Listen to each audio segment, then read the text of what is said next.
मैं अक्सर ये बात कहता हूं कि बहुत करीब आज से 25-30 साल पहले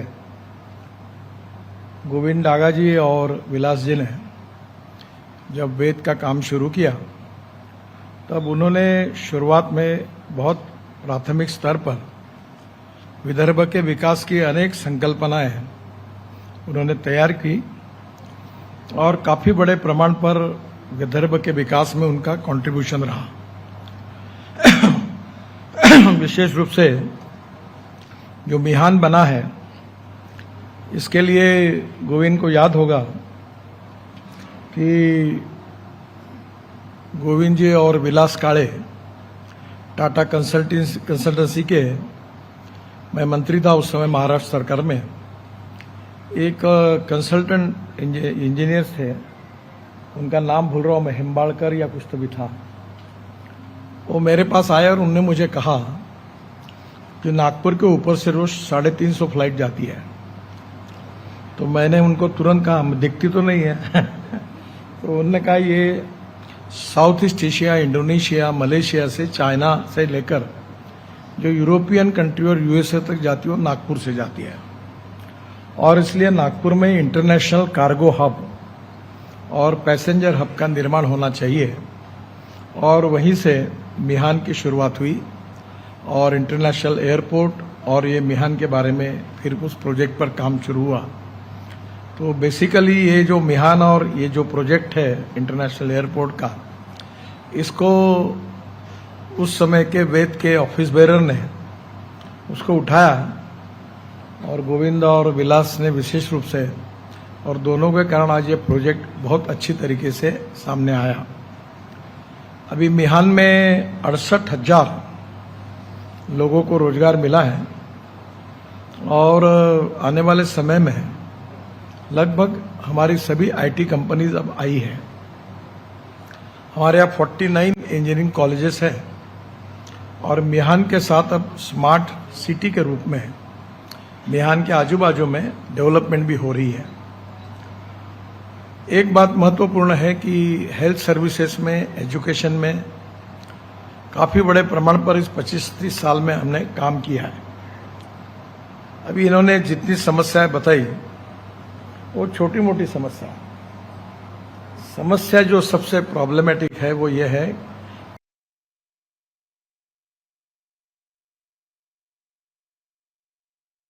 ये अच्छी डिस्टिनी बन सकती है, ताड़ोबा बन सकती है, चिखलदरा बन सकती है और इसको कोई ना कोई ऐसी चीज मॉडल तैयार करो कि जैसे मैंने कल एनएचआई में ऐसा मॉडल तैयार किया ये पार्ट के लिए कि पूरा सोलर लगा दिया ऊपर, वो पावर कॉस्ट 0 हो गई।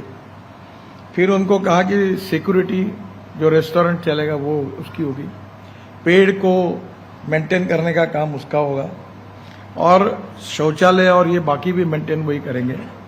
और उसके साथ कल मुझे दिल्ली पब्लिक स्कूल के लड़के और टीचर्स आए थे, उन्होंने बर्ड्स के ऊपर एक किताब निकाला। अब वहाँ कोई बर्ड्स का लॉकेट, बनियन, उसको ब्रांडिंग करके अगर करता है तो एक एक चीज बहुत अच्छी बन सकती है। Because of natural advantage, forest वगैरह हमारे पास है। सबसे बड़ा प्रॉब्लम है विदर्भ में कि यहाँ के एंटरप्रेन्योर इन्वेस्टमेंट करने के लिए आगे आने चाहिए। राठी जी ने अच्छा रिपोर्ट किया और सब सरकार के भरोसे नहीं होता। मेरा तो मत है कोई भी पार्टी की सरकार हो, सरकार को दूर रखो। सरकार ये विषय कन्या होती है, जिसके साथ जाती है उसको डुबाती है। ये आप इनके लफड़े में पड़ो मत, जो सब्सिडी लेना है ले लो, पर ये कोई कब मिलेगी, कुछ मिलेगी, कोई भरोसा नहीं होता।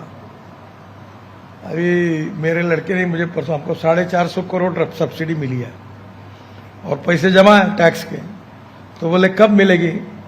मैंने कहा भगवान से प्रार्थना कर, क्योंकि कोई भरोसा नहीं, मिलेगी क्या, मिल सकती है। अब वो जब आएगी, अभी लाडली बहन योजना शुरू होगी तो सब्सिडी का पैसा उनको भी उस काम के लिए देना पड़ा, तो नेचुरल अटक गई। अभी बीच में टेक्सटाइल वालों की इंडस्ट्री बंद पड़ी, उनकी पावर की सब्सिडी नहीं मिली, फिर टेक्सटाइल वाले बंद होने के कगार पर थे। रोज मुझे लोग मिलते कि मैं ऐसी हालत में हूं, कोई एनसीएलटी में जाना है, सब्सिडी नहीं मिली। तो प्रॉब्लम यही है कि हम हमारे भरोसे प्लान करें। और proven technology, economic viability, availability of raw material, marketability of the finish product. अब सबसे इम्पोर्टेंट चीज़ है कि जो लॉजिस्टिक है उसमें डीजल पेट्रोल की टैक्सी के बजाय इलेक्ट्रिक की टैक्सी आती है। और ये जो फ्लेक्स इंजन की, अभी मैं उस गाड़ी में आया हूँ, मेरे घर पे बना हुआ इथेनॉल पे चलती है 100%, और अभी तक कोई प्रॉब्लम नहीं, best, no smell, no pollution. और अभी टाटा, टोयोटो और सुजुकी तीनों भी बना रहे, स्कूटर भी बन गई।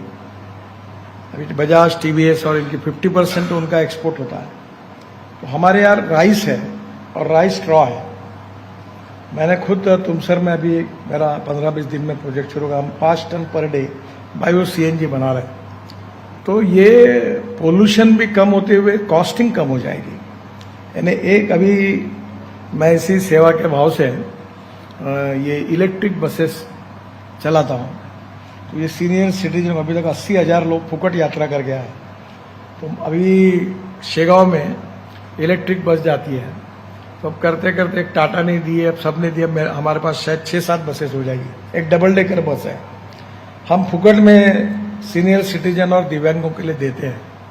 तो वो देखा कि इतना उत्साह है लोगों में जाने का कि धापेवाड़ा आधा सा पैकेज बन सकता है, अंबोरा पैकेज बन सकता है, रामटेक खिंडसी का पैकेज बन सकता है, फिर यहाँ से माहूर का बन सकता है, फिर शेगांव का बन सकता है, शेगांव में लोणार को ले सकते हैं, चिखलदरा का बन सकता है। ये 8 दिन अब लोग रहेंगे नहीं कहीं। जो आईटी वाले वगैरह 2-3 दिन के ज़्यादा ऊपर नहीं रह पाएंगे, पर उनको जो पैसा देने में अच्छी सर्विस चाहिए। और इसलिए टूरिज्म में जो सबसे इम्पोर्टेंट हमारी स्ट्रेंथ है कि हमारे पास nature, 80% of the Maharashtra forest is हमारे यहाँ है। आप एक थोड़ा वेद की तरफ से WCL के पास जाइए कि जो माइंस है, ये माइन के लिए कोल माइन के अंदर जाकर लोग देख के आए। तो ये भी कोल माइंस, इसका उपयोग हम टूरिज्म में कर सकते हैं। बाहर आने के बाद उनको अच्छे रेस्टोरेंट में वो चाय कॉफ़ी वगैरह मिल सकती है। तो हमारे यहाँ अभी काफ़ी डैम बने हुए हैं और उसमें विशेष रूप से बड़ा पोटेंशियल है। और अभी मुझे ऐसा लगता है कि वाटर स्पोर्ट्स, और इसमें हम लोग बहुत जगह पर ये डेवलप कर सकते हैं। पर ये डेवलप करते समय जब इसको चलाने के लिए वो प्राइवेट पब्लिक इन्वेस्टमेंट से लोग आने चाहिए, और वो हमारे विदर्भ के आने चाहिए। और जब तक ये 500 करोड़ की इन्वेस्टमेंट वाले कम से कम 100, 1000 करोड़ वाले कम से कम 50, ये अगर नहीं मिलेंगे तो विदर्भ में मुश्किल है डेवलपमेंट होना। हर बार कोई हम इसको अंबानी को बुलाओ, टाटा को बुलाओ, या हमारे यहाँ के अंबानी टाटा कब पैदा होंगे। तो ये कहीं ना कहीं हमारी जो यंग टैलेंटेड जो फैमिली है, बिजनेस फैमिली, उन लोगों को अगर हम लोग इसमें थोड़ा सा मोटिवेट करेंगे तो ये मैं जो आपको कहूँगा कि वेद ने identification of economically viable project ये करना चाहिए। अब जैसे मैं बता रहा हूँ तो मुझे मालूम है 90% बातें आपको मालूम नहीं होगी। अभी जो मैंने बताया, जो हम कर रहे हैं, उसमें से 10% बताया, क्योंकि naturally there is no cooperation, coordination and communication between the stakeholders. तो ये जानकारियां इकट्ठा करके कंसर्निंग लोगों को बताना, और उनके साथ अगर आप ये करेंगे तो उसका फायदा होगा। और जो फ्यूचरिस्टिक विजन है, फ्यूचरिस्टिक टेक्नोलॉजी है, तो विदर्भ का फ्यूचरिस्टिक प्लानिंग, जिसमें ग्रोथ तो बढ़े पर एम्प्लॉयमेंट पोटेंशियल कैसा बढ़े। मैं थोड़ा सा आपको रिक्वेस्ट करूंगा, आप सब अर्बन सेंट्रिक फोक सोचते हो, अच्छी बात है, पर आप रूरल सेंट्रिक नहीं सोचते। अभी मैंने 450 करोड़ हमने मदर डेयरी का प्लांट का काम बुटीबोरी में शुरू किया है। अभी वो 5 लाख लीटर दूध ले रहे हैं। 2 साल में हम 40 से 50 लाख लीटर दूध लेंगे। और वो आइसक्रीम से लेकर, पनीर से लेकर, चीज बनाकर यहाँ से एक्सपोर्ट करने वाले हैं। अब मदर डेयरी का जो सोशियो इकोनॉमिक इम्पैक्ट है, वो 450 करोड़ का बड़े प्रोजेक्टों पर इसका इम्पैक्ट 10,000 करोड़ के प्रोजेक्ट से भी ज्यादा है, बिकॉज एम्प्लॉयमेंट पोटेंशियल है। अभी हमने वेटरनरी में नई टेक्नोलॉजी लाई, हिंदुस्तान में 3 जगह पर आई है। मैं नहीं कर पाया, मैं बहुत कोशिश कर रहा हूँ कि वो ऐसी है कि हमारी 2 लीटर की गाय को अगर हम लोग ब्राज़ील में जो गिर गई थी 1952 में, उसका जो बुल हुआ वो 60 लीटर के गाय को, वो उसका सीमेंस हमारे गाय को जब दिया तो 20 लीटर की गोरी हुई। मेरे प्राइवेट सेक्रेटरी दिवे साहब के यहाँ ये जो एम्ब्रियो ट्रांसफर यानी टेस्ट ट्यूब बेबी जैसे टेस्ट ट्यूब गोरी 8 तैयार हुई और 4 गोरे तैयार हुए। अब ये विदर्भ में जो 2 लीटर देने वाली गाय है आज, अगर हर गाय अगर 20 लीटर दूध देने वाली होगी तो विदर्भ की इकोनॉमी इतनी बड़ी डेवलप हो जाएगी कि कोई प्रॉब्लम नहीं। अभी मैं सांगली गया था चितळे जी के यहाँ, मैं महाराष्ट्र में 3 प्रोजेक्ट थे इसके, तीनों का उद्घाटन मेरे हाथ से हुआ।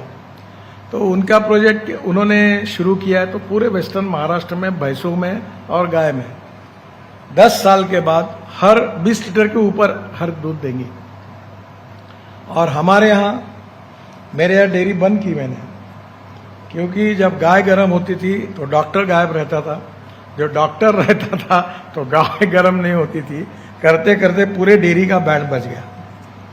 अभी एक वो जब मैंने वो वेटरनरी यूनिवर्सिटी में वीसी को बताया कि ये तुम्हारी यूनिवर्सिटी हमारे काम की क्या है, अगर मेरे आगे गाय अगर गाभण नहीं हो रही तो मुझे जरूरत नहीं बोले तुम्हारी, तुम ये पहले करो। अब मेरे यहाँ डॉक्टर को अभी मेरे यहाँ पहली बार 10-12 गाय अच्छी डेवलप हुई क्योंकि वो देख रहे हैं।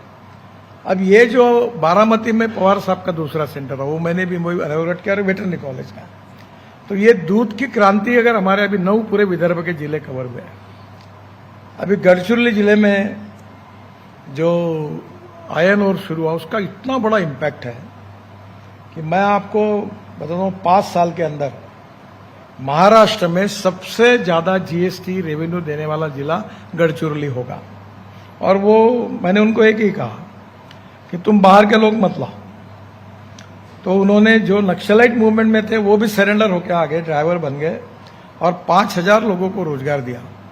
अब वो वहाँ कपड़े महिलाओं को रेडीमेड गारमेंट बना रहे हैं, वो ड्राइविंग ट्रेनिंग सेंटर डाल रहे हैं, फिर वहाँ आईआईटी इंजीनियरिंग कॉलेज डाल रहे हैं, आगे मेडिकल कॉलेज डालो करके मैंने उनको कहा। तो नेचुरली क्या हो गया कि ऑल सेक्टर में डेवलपमेंट शुरू हुए।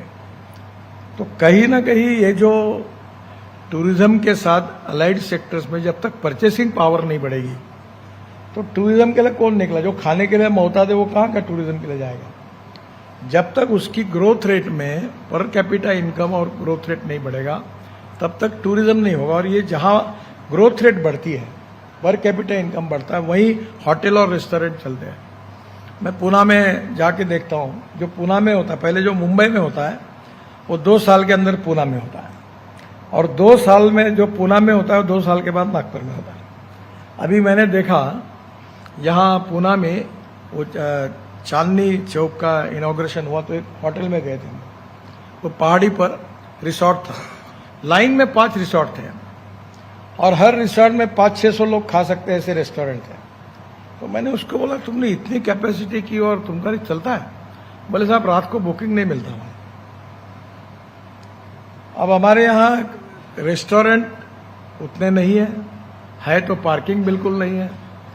अब ये फूड मॉल नहीं है, अभी ये फ्रूट वेजिटेबल मार्केट नहीं है, होटल के सामने बैठे सब। अब वो रिंग रोड पर उमड़े बकरियां काट रहे, मटन मार्केट नहीं है। अभी मैं वो लंदन स्ट्रीट में प्रोविजन की और एक 25 मार्केट फ्रूट वेजिटेबल करने की सोच रहे हैं। तो शहर के प्लानिंग में बाहर से आए हुए लोगों को जब तक कंफर्ट्स नहीं मिलेंगे, मैं मिकी को हर बार बोलता हूं कि तुम सेंटर पॉइंट पूरा गिरा दो और नया बनाओ। और मैंने बोला तुम ये नहीं करोगे, तुम्हारे यहाँ पार्किंग नहीं, अभी इनके यहाँ कोई आएगा नहीं, तुम भी नहीं कार्यक्रम करोगे, क्योंकि इन्होंने गलत जगह होटल बनाया, इनके यहाँ पार्किंग नहीं। हमने इनके लिए रोड बनाया पार्किंग की व्यवस्था करने के लिए। अब ये पूरे छोटे रोड पर पूरा लगा, तो मैं इनके लिए कोई विरोध नहीं कर रहा हूँ, पर कल जाके प्रोग्राम कैसे होंगे। और इसलिए आने वाले अभी मैंने जो ये पार्क तैयार किया उसमें 300 गाड़ियों का पार्किंग है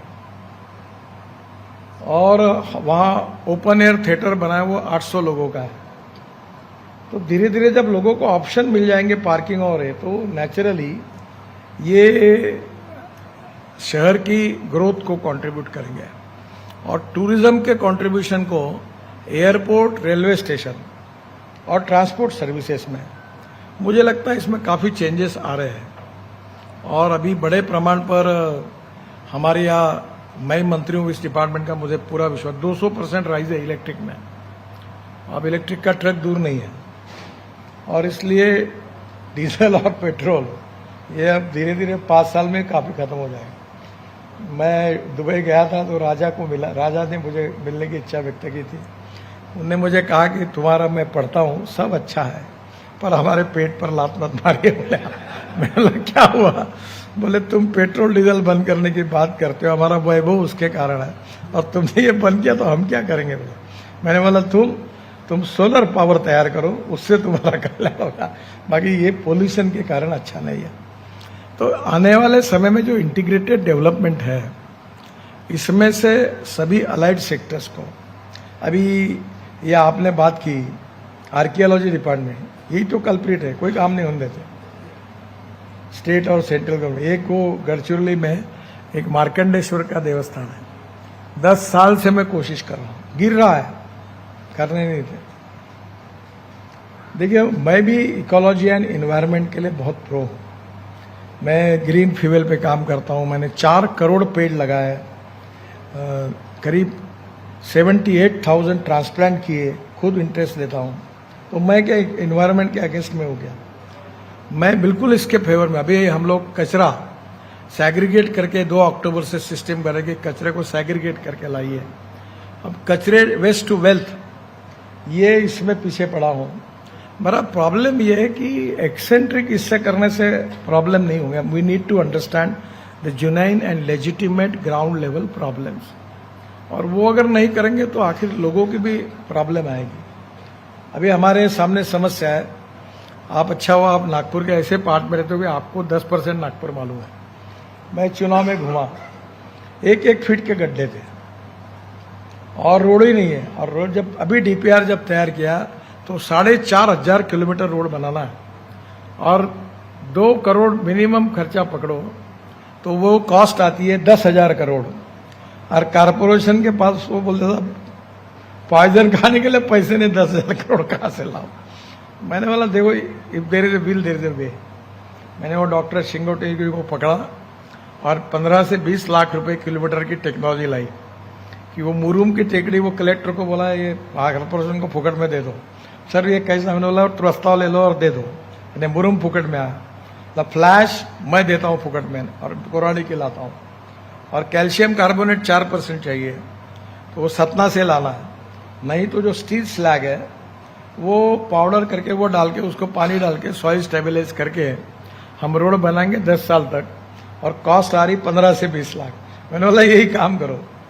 अब ड्रेनेज की लाइन, पानी की पाइपलाइन, रोड, स्ट्रीट लाइट्स, ये मिनिमम बातें, मार्केट्स, प्लेग्राउंड्स, गार्डन्स, ये तो कम से कम अभी लोगों को मिलेंगी तो कहीं ना कहीं सस्टेनेबल डेवलपमेंट का फायदा कॉमन लोगों को होगा। अभी आप जैसे ताड़वा में जाते हैं, वहाँ के लोगों की हालत खराब है। वहाँ जो लोग रहते हैं उनको फॉरेस्ट में घर है उनके, वो बना नहीं सकते। तो जो ऐसे सेंटर है वहाँ एक अच्छा स्मार्ट विलेज भी बनना चाहिए, और स्मार्ट विलेज बनेगा तो वो लोगों की रहने की व्यवस्था होगी, उनका भी सोचना होगा। और वहाँ के रॉ मटेरियल का उपयोग करके हमें इसको उसके साथ जोड़ना होगा। बाम्बू बड़े प्रमाण पर फॉरेस्ट में हो रहा है, और बाम्बू से अब मैंने बीच में एक जर्सी बनाई थी, तो हमारे एमएसएमई के सेक्रेटरी को मुझे फोन आता, मैं पहनता हूँ करके, उसमें पसीने नहीं आता, उसकी अंडरपैंट बनियन बनी। आप बाम्बू का अचार बना, बाम्बू का सूप अच्छा बनता है, बाम्बू के कपड़े अच्छे बने। अभी इतने अच्छे अच्छे हमारी कलाएं हैं, हैंडलूम। मैंने अपने गांव में धापेवाड़ा में एक धापेवाड़ा टेक्सटाइल शुरू किया, और फिर से 1500 महिलाओं को ट्रेनिंग दिया, और वो चिंदियों से गालीचे बना। फिर मैंने उनको कहा तुम साड़ी बनाओ, तो कल उन्होंने मुझे साड़ी बनाकर बताई, और अभी हमारी मार्केट में भी जाती है अच्छी। तो जो साड़ी 5,000 रुपये में मिलती है वो हम लोग 450 में देते हैं, तो 400 सवा 400 में बनती है 25 रुपये में। तो हमारे यहाँ हमारी वेविंग हैंडलूम, ये हमारे नागपुर की विशेषता थी। तो स्वाभाविक रूप से कॉटन टू कपड़ा और कपड़े टू रेडीमेड गारमेंट हमारा एक ऑरेंज क्लस्टर है। ये उत्तर नागपुर में कौन सा ये एरिया इंडस्ट्रियल उप्पलवाड़ी, और पूरे रिलायंस के कपड़े वो बना था, ठप्पा वो लगाते। वर्ल्ड के कितने ब्रांड नागपुर में बनते हैं, बेस्ट बनाते हो। 1500 महिलाएं वहाँ काम करती है। तो कहीं ना कहीं इकोनॉमिक डेवलपमेंट के साथ जब होगी तो परचेसिंग पावर बढ़ेगी, परचेसिंग पावर बढ़ेगी तो टूरिज्म बढ़ेगा, और टूरिज्म बढ़ेगा तो 49% ये टूरिज्म में जो कैपिटल इन्वेस्टमेंट है वो रोजगार के लिए खर्च होगी। मैं आपको बताता हूँ, मैंने बद्रीनाथ, केदारनाथ, गंगोत्री, यमुनोत्री का रोड बनाया। रोड केवल बन गया, वो भी अभी थोड़ा 25% होने का। तो इस बार बद्रीनाथ, केदारनाथ और गंगोत्री, यमुनोत्री का ट्रैफिक टूरिस्ट 3 गुना बढ़ गए। तो सरकार ने बंद किया लोगों को आना, परमिट राज शुरू किया। हेलीकॉप्टर में जगह नहीं। अभी अंबोरा में हम एयर स्ट्रिप बना रहे हैं और यहां से विमान उड़कर वो वहां उतरेगा। अब ये जो है इसमें इन्वेस्टर मिलने चाहिए। अब ये अच्छा हुआ सरकार से पैसा मिला तो हम लोग कर रहे हैं। तो कहीं ना कहीं एक से दूसरा, दूसरे से तीसरा जो मल्टीप्लाई होता है उसमें हमें आइडेंटिफिकेशन ऑफ प्रोजेक्ट जो है वो आप वेद की तरफ से करिए। फिर आइडेंटिफिकेशन ऑफ प्रोजेक्ट का कोऑर्डिनेशन कंसर्निंग डिपार्टमेंट से करिए, और फिर उसके बाद जो प्रोजेक्ट्स होंगे उसका प्रेजेंटेशन एंटरप्रेन्योर्स जो है उनके सामने रखिए। और एंटरप्रेन्योर जब इसको काम करेंगे तब उनको जो प्रॉब्लम्स आएंगे वो प्रॉब्लम्स में आप और हम सब लोग मिलकर उनको सहयोग करेंगे तो there are lot of success story. और मुझे लगता है कि इसी से ये मल्टीप्लाई होगा। और टाइगर तो अभी ये ऑरेंज बर्फी का मैं काम करूँ, 5 साल हो गए नहीं जमा कर। ये कद्दू डालते हैं सब लोग, ऑरेंज बर्फी है बराबर नहीं है इनकी जो मार्केट में है। तो मैंने कहा ऑरेंज से ही बननी चाहिए। मदर डेयरी ने इतने प्रयोग किए तो अच्छी बनाई बर्फी, पर उसका शेल्फ लाइफ 7 दिन है। फिर मैंने उनको कहा कि तुम ये ऑरेंज की पाउडर बनाओ, तो बोले हमारा ये काम नहीं है। अब मैंने बोला तुम छोड़ दो, मैंने को मदद की। मैंने कहा तू ला मशीन, ऑरेंज की पाउडर बनाओ छोटे संतरे से, और वो खवे में डालकर 2 महीने 2.5 महीने का शेल्फ लाइफ वाले ऑरेंज बर्फी करो। मेरा पूरा विश्वास है कि वर्ल्ड में जाएगी ब्रांड करके, क्योंकि ऑरेंज एंड टाइगर ये 2 हमारे लिए इम्पोर्टेंट है, जिसका ऑलरेडी वर्ल्ड में नाम है हमारा। मैं जब अनेक फॉरेन में जाता हूँ और नागपुर का बोलता हूँ तो ऑरेंज की याद करते लोग, अब टाइगर की भी याद करते हैं एज ए टाइगर कैपिटल। तो मुझे आपसे एक ही सुझाव देनी है कि आपने ये जो प्रोजेक्ट रिपोर्ट में राठी जी ने मैंने देखा वो आया है, तो अच्छी बात है। वो डेवलप करने के लिए जो प्लान है उसमें आप जो करना चाहता है उसी को करने के लिए बोलिए। रोड काफ़ी अच्छे बन गए हैं और वहाँ हर जगह पर सोलर के कारण भी सुविधा मिलेगी, और वहाँ पार्किंग अच्छा हो, वॉशरूम अच्छे हो, वहाँ को ब्रांडिंग करके नए नए एंटरप्रेन्योर, अभी ये उमरेड में नए नए लोग काम कर रहे हैं रिसोर्ट में और अच्छा चल रहा है। ताड़ोबा में है, इनका बहुत अच्छा बना हुआ है पेंच में। तो मुझे लगता है कि अग्रवाल जी का, तो मुझे ऐसा लगता है कि अभी इनके यहाँ इतना बुकिंग है, मिलता नहीं वहाँ, काफ़ी बड़े प्रमाण पर लोग रिस्पांस दे रहे हैं। पर ये भी क्या करें, वो बस गाड़ियाँ नहीं चलाने देते फॉरेस्ट वाले, क्योंकि अभी वो इलेक्ट्रिक पे ट्रांसफर करके अगर वो 3 गुना बढ़ गई तो ऐसे ये रिसोर्ट 3 गुना बढ़ेंगे। तो मेरा आपसे सुझाव है कि एज ए फैसिलिटेटर हम वेद की ओर से cooperation coordination between the stakeholders तैयार करके आइडेंटिफाई करके प्रोजेक्ट में और उनको इम्प्लीमेंट करने में मदद करेंगे। तो ये बहुत अच्छा हुआ। मैं जब मंत्री था तो विलास, गोविंद और उस समय वेद की टीम काफ़ी बातें तैयार करती थी। आज तुमको बताते हुए कल ये आशीष जायसवाल ये कल मेरे साथ कार्यक्रम में था और उसने मुझे कहा कि आपको पता है कि आपने हमारे ऊपर इतना बड़ा एहसान किया है। बोला क्या? बोले हर साल 400-500 करोड़ नागपुर जिले को मिल रहे हैं मिनरल फंड से। तो मैं जब था, मनोहर जोशी मुख्यमंत्री थे, तो मेरे अध्यक्षता में कमेटी हुई और बोंगिरवार जो चीफ सेक्रेटरी थे उसके सेक्रेटरी थे, गोविंद उसका मेंबर था, विलास भी था और 5-7 मेंबर थे। और इन्होंने मेरे सामने एक बात रखी थी कि यहाँ जब मिनरल्स है तो पूरा मुंबई में क्यों पैसा, यहाँ क्यों नहीं मिलना चाहिए। तो जहाँ मिनरल कोल्स की सबकी रॉयल्टी जो होती है वो अब माइनिंग फंड आया, 1.5-2 हज़ार करोड़ रुपए, 2-3 हज़ार करोड़ आता है, और उसमें से जिस जिले में जितना मिलता है उसको वो पैसा मिलता है। तो आज नागपुर में माइनिंग फंड अनेक जगह पर यूज कर रहा है। एक छोटा सा अच्छा सुझाव, और वो दैट क्रेडिट मुझे नहीं है, प्रकाश देशपांडे उस समय था तो गोविंद ने, और उन्होंने कहा कि जब कोयल माइन हमारी है तो ये बोलने लगे कि हमको पावर सस्ती चाहिए, उसमें बहुत तकलीफ थी। पर कोल के ऊपर जब रॉयल्टी उसका हिस्सा मिलना चाहिए, वो बात भारत सरकार में जब हमारी सरकार आई 10 साल के पहले, तब मोदी जी के समय ये पीयूष गोयल मंत्री था। तो मैंने उनको कहा कि जिस एरिया में तुम कोयला निकालते हो, पूरे रोड खराब करते हो, पीने के लिए पानी नहीं, वहाँ के लड़कों को रोजगार नहीं देते हो, जमीन के सही भाव नहीं देते हो, और उनके ऊपर अन्य सब पैसा तुम सेंट्रल क्यों है, वहाँ के लोग चिढ़ेंगे नहीं, नक्सलाइट नहीं बनेंगे। तो बोले क्या करना चाहिए, मैंने बोला कुछ हिस्सा राज्य सरकार को माइनिंग फंड के रूप से देना है। आइडिया वो क्लिक हो गई, आगे आ गई, भारत सरकार ने पॉलिसी बनाई। अब झारखंड को 10-10, 15-15 हज़ार करोड़ मिले, हमारे यहाँ विदर्भों को मिल रहे हैं, और उन डिस्ट्रिक्ट को मिल रहे जहाँ माइनिंग होती है। तो ये आइडिया वेद ने दी थी, ऐसे बहुत, अभी मुझे याद नहीं बहुत सी बातें। Somewhere you can have a website where idea of innovation and development for Vidarbha, तो आप आउटसोर्स करके लोगों को बताइए, खूब अच्छे सुझाव आएंगे, और उसमें से कमिटी में उसको आप स्टडी करके, क्योंकि सुझाव देने वाले कभी कभी कुछ भी दे देते हैं, जो सरकार की कुछ अपनी मर्यादा भी होती है।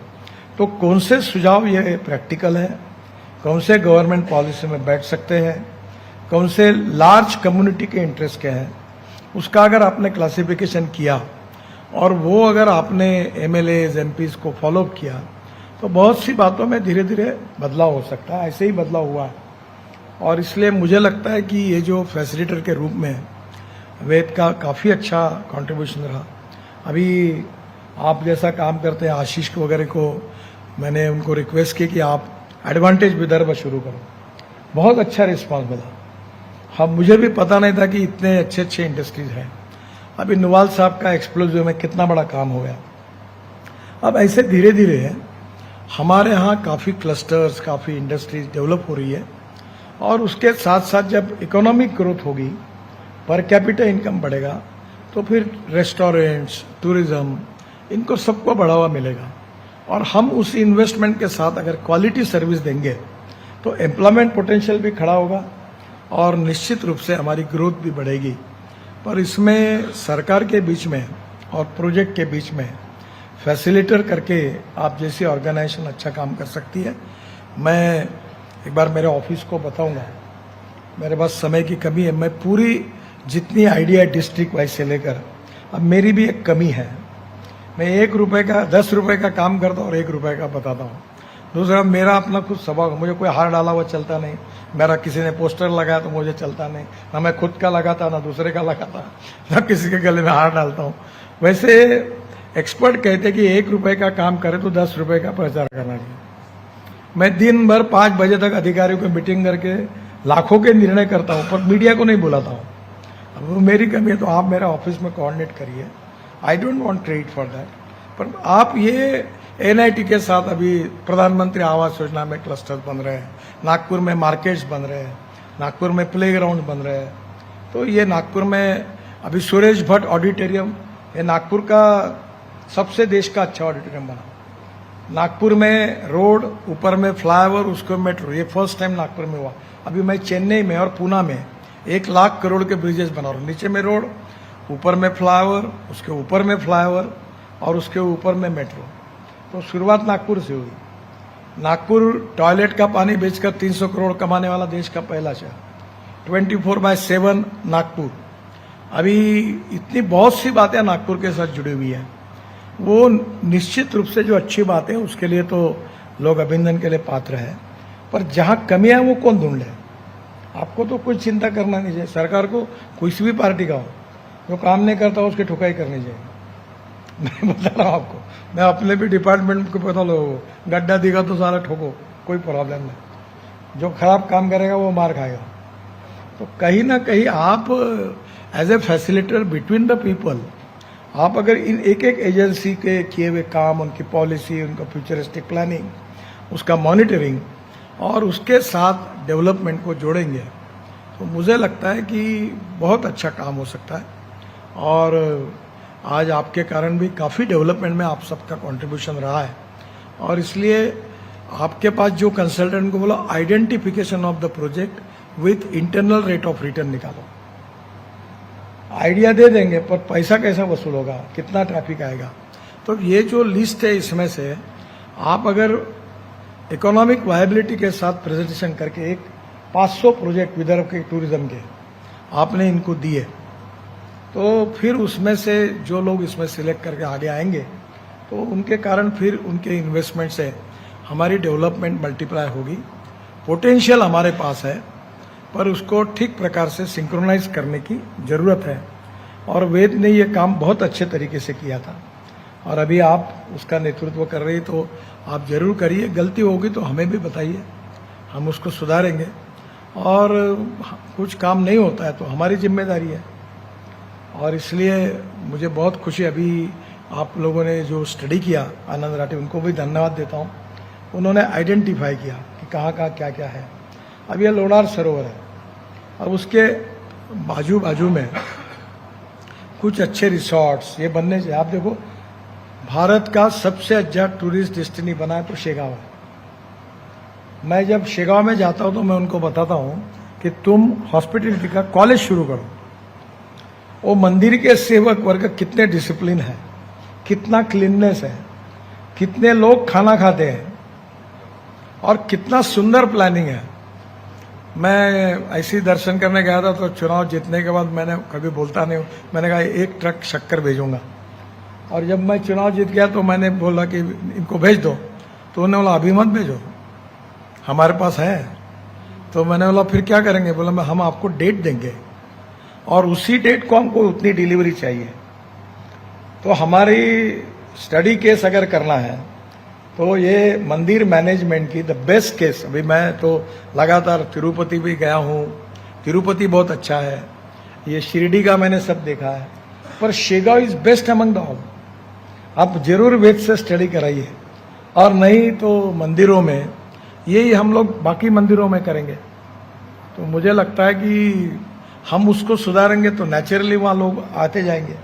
तो ऐसी छोटी छोटी बातों को आइडेंटिफाई करके जो जो अच्छाई है उसको पेनिट्रेट करने में और प्लानिंग बनाकर उसकी इकोनॉमिक वायबिलिटी को देकर प्रोजेक्ट लोगों के सामने रखने में अगर हम काम करेंगे तो बहुत अच्छा फायदा होगा और ये जरूरत भी है। तो मैं निश्चित रूप से आपको अनुरोध करूंगा कि ये सब बातों के लिए आप और डिटेल में जाकर सब जानकारी लेकर सेक्टर वाइज आप सबको बुलाइए और उनको आपने एक रेडीमेड डीपीआर प्रोजेक्ट रिपोर्ट दिया, प्रोजेक्ट प्रोफाइल भी दी फाइनेंशियल वायबिलिटी के साथ, तो ये लोग फिर उसमें इन्वेस्ट करेंगे। मेरा व्यक्तिगत मत है कि अब बाहर के लोगों को बुलाना चाहिए, पर हमारे यहाँ के लोग क्यों नहीं करेंगे? क्योंकि वो यहाँ पैसा कमाएंगे तो यहाँ बंगला बनाएंगे, यहाँ गाड़ी खरीदी करेंगे। जो मुंबई से कलकत्ता से आएगा वो तो पैसा लेके उधर भेजेगा।